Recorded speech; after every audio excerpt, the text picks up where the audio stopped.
always know the context around those conversations, what triggers have preceded it. So you have to take it with a grain of salt. We've seen many times where people fly under the radar on these shows and then things are revealed later on that completely negate our initial perspectives. So I can only talk about what we saw, but keep in mind, even though I am a licensed therapist, I am not an expert in these people's lives, as I have never even met them. Spoiler alert, listen, if you are watching this, there are going to be a ton of spoilers. So if you haven't finished all the way through to the reunion, do not watch this video.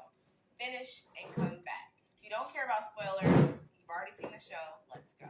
First impressions. My first impression of Jackie, within the first 10 minutes of the very first episode, I remember noticing Jackie saying, Definitely like the kid in the candy store. There's so many options and there's so many choices.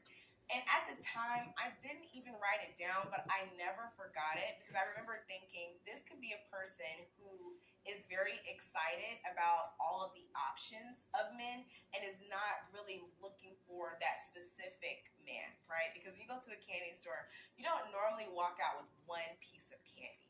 You go into a candy store, you're not looking for the one, you're looking for the ones. You're trying to grab everything that you love. Again, I didn't write it down because I was like, you know, maybe you're being a little too tough on her, but as we saw ultimately what ended up happening, that initial impression really did speak volumes into how she was approaching this process. Initial impressions of Marshall. Now, Marshall, I didn't really have any strong impression either way.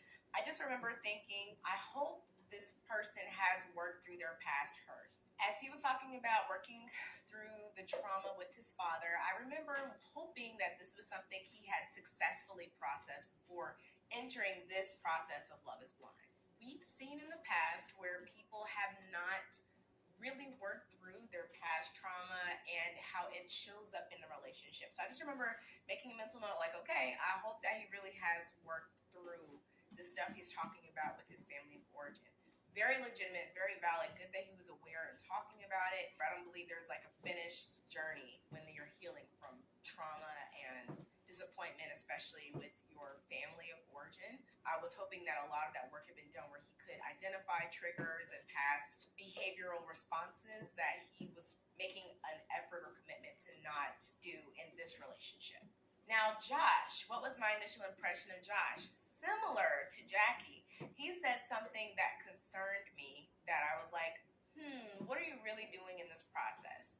He said, I love the game. And I thought that that was very telling, that he viewed this as like a competition of sorts. He talks a lot about his sports history with competition.